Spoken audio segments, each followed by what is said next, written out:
Welcome back to SportsZone. I'm your host, Steven Lucero, and we're going to talk some UNT football. It's been a turbulent couple weeks for UNT, but they get redemption in their homecoming game against UTSA with a 55-17 win. So a big-time game for UNT. Joining me to talk about it, Mauricio Garcia and Jadon Crumpton.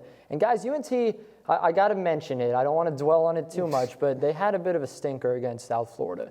The 24th team in the nation comes in to UNT on a blackout, all the hype, UNT trying to maintain perfection, and unfortunately it just doesn't quite go as planned. It was a really strong first half. It was an electric atmosphere at DATQ Stadium. And then end of the second half, and then the first 3 minutes of the third quarter is pretty much where it all just fell apart. Jadon, first walk me through that game and how UNT was able to respond last Saturday.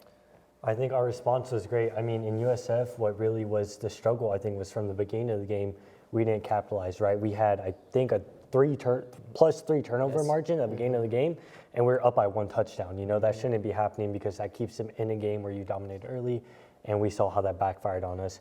I think this game we did a good job at getting out in front and keeping our foot to the pedal, taking advantage of every opportunity we got. We had a lot of turnovers that game. The defense did great, and of course, the offense proved they're one of the best in the nation. Yep, for sure. And absolutely, looking at South Florida, it was just frustrating because you were in that game at the beginning. And I think throughout that first half, it was like, all right, this is a team that is capable of competing against really the best of the American Conference. And then we talked about those mistakes. It all fumbled the ball, basically fumbled the game. I mean, it just was over and over again, the turnover margin. This is something we talked about the week leading up to it. This is what's going to determine the game. And we saw the defense being able to do what they do early, and then the offense got sloppy. Drew Mestamaker, no interceptions the entire year. He threw 3 against USF. Mauricio, what did you see from him in that game? And then flipping the script and really getting back on track against UTSA. Well, I mean, got to point out the obvious. 0 interceptions from him in that game, too. There it is. And, I mean, from Drew Mestamaker that whole game, he was just dominant. I mean, being able to light up with Caleb Hawkins going off for almost 200 pure yards. And then also Wyatt Young threw 6 receptions with 3 of them being touchdowns. I mean, being able to respond to this after having a stinker, like you said, from USF, is being able to bring this offense to a whole nother level. But I mean, we gotta talk about the defense as well. You know, I mean, 3 turnovers, like coming off in that second half. I mean, that's what you want from your defense. You know, being able to turn over the ball in moments that you need them to. And I feel like that's what kind of turned the game most importantly. I mean, Jadon, what do you think about that defense in that game? Oh, I mean, like I said, I think the defense was great. I think our ability to win the turnovers, like you said, was awesome. I mean, good way to score points is to get your offense on the field more, of course, and we saw that. We scored 55. I believe our 3rd game of the season, scoring 50+. Yep, and that's just been incredible what UNT's been able to do as we roll through the highlights. But I want to talk about the defense like you guys were saying. Only 17 points in this game, 4 sacks, 3 fumble recoveries. So we saw the defense once again on full display. We saw that early, even in the USF game. We know what they're capable of doing and winning that turnover margin. How important, guys, do you think it is that the defense continues to set the precedent and win the turnover battle? Yeah, I think it's, so important. Like we keep harping on it. Like I said, keep your offense on the field. You're going to score points. We've seen that this year. I think a lot of how good this offense is, of course, is the great playmakers and Drew Mestamaker's success, but also our defense's ability to get turnovers. We may not be the best at preventing the big plays. You know, you look at the overall yardage numbers maybe, but we get turnovers and we give our offense scoring opportunities. Yep, absolutely. And then just looking at these highlights, it was incredible what we saw from this team throughout. Caleb Hawkins just powering through. You mentioned him earlier, 223 total yards for him. And he was, not only your leading rusher, he was your 2nd leading receiver. 133 on the ground, 90 receiving yards. What Caleb Hawkins has been able to do this season has just been incredible. We talk about him over and over again, and then there's the defense getting one of those big-time sacks. What Caleb Hawkins has been able to bring balance-wise, just as a freshman, not only to this running game, but the receiving as well. How much has that really impacted and propelled this offense? I mean, being able to be that weapon on the offense, that is going to require the defense from UTSA to be able to have some guy hawk him, that whole game, as in Hawkins. But, being able to have a guy on him the whole game is going to be able to, mess up the whole defensive scheme that UTSA was going to be being prepared, and that also brought life to Wyatt Young that whole game, being able to kind of take control of that game, 102 receiving yards, 3 touchdowns, like I said, just being able to open up that offense, is something that Caleb Hawkins was able to do, being able to have the whole defense focus on. Yeah, not only Hawkins, we just saw Kiefer Sibley leaping through the pylon for that touchdown right there. We've been able to see so much just dynamics from the running game. Caleb Hopkins, we saw Kiefer right there, and then Mackenzie McGill as well. I mean, not to mention, it's like you have a three-headed monster now in the running game, and that's been able to open up really so much more. We talked about Drew Mestemaker. He was clean in this game, no interceptions, 277 yards, 5 total touchdowns. One was on the run on his own legs, and that just shows what they were able to do. Jadon, what did you see from this offense as a whole, and how is this really balance able to take some of the pressure off Drew Mestemaker?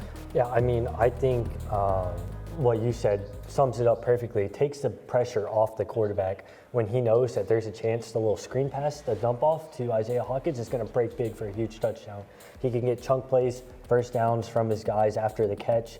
You're not asking him to do too much and play too much hero ball, and it's easy for him to execute what he needs to execute. Yeah, absolutely. And then even like you said, those dump passes to Caleb Hawkins. I mean, he had 3 in a row where it was just supposed to be like, this is a throwaway, but he just powered through and ended up getting the first down anyway.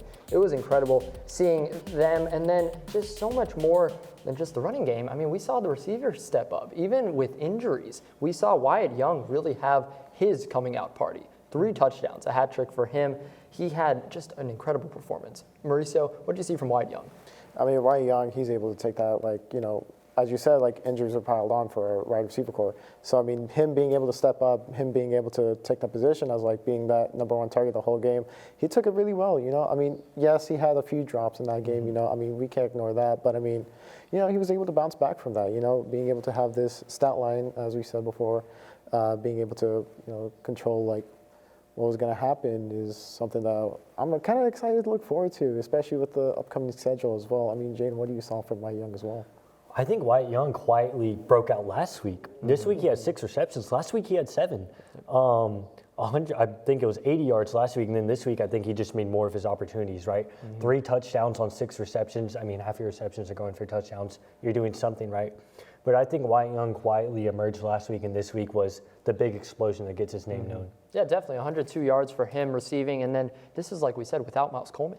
I mean, once he's back and then you put these two together, I think you can really see some incredible performances by the receiving game, because I think that's the one thing. Drew Mestemaker has been incredible this year, but I think if you look at the box scores, the total yards haven't been that high. You've relied a lot on the running game, a lot on sort of the short completions. We saw him overthrow Wyatt Young a couple times. We saw some misses, like you said. He still had 100 yards and 3 touchdowns, excuse me. And if you can connect all of that together, man, I think the sky's the limit for this UNT offense, who, by the way, is the number 1 scoring offense in the entire country. Not the American, not Texas, the nation. What does that say, Jadon?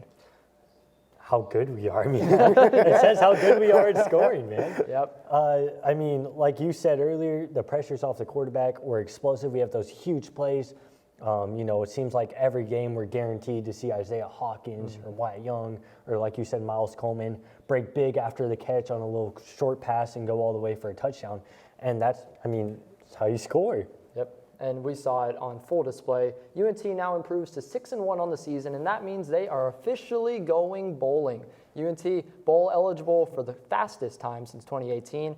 And it's been a record season for UNT. And for me, it's not over yet. I mean, I know you had that 1 loss, but it's like I'm looking at even more just beyond the bowl game. We saw Memphis lose. Mauricio, how can UNT maybe compete amongst the best in the American Conference, go for that crown? I mean, only team I see on this schedule that could cause problems is Navy. They are currently undefeated still, being up there in the AP polls. I mean, that's the only team I see that's going to cause us a challenge. Gonna be a breeze all the way through. I see us finishing sort of in the 10-2 spot, 11-1 hopefully, being able to upset over Navy. But I mean, I feel like an American Conference championship here at UNT is in the future. I mean, Jadon, how do you feel about that? The AAC is stacked this year, man. USF, Memphis, Tulane. Memphis losing that 1 game is huge because it gives us, we know that we're not really out of it, because if Memphis and USF went all the way, of course, we wouldn't have a chance there. But now, even if Memphis wins out, we still could potentially get the tiebreaker over them. Tulane also already has a loss. I think what's really important, like Mauricio said, is you just need to beat Navy. Yep, it's going to be exciting, and UNT will be taking on Charlotte this Friday at 6 p.m., looking to go to 7-1. But now we're going to move over and talk about the Dallas Cowboys.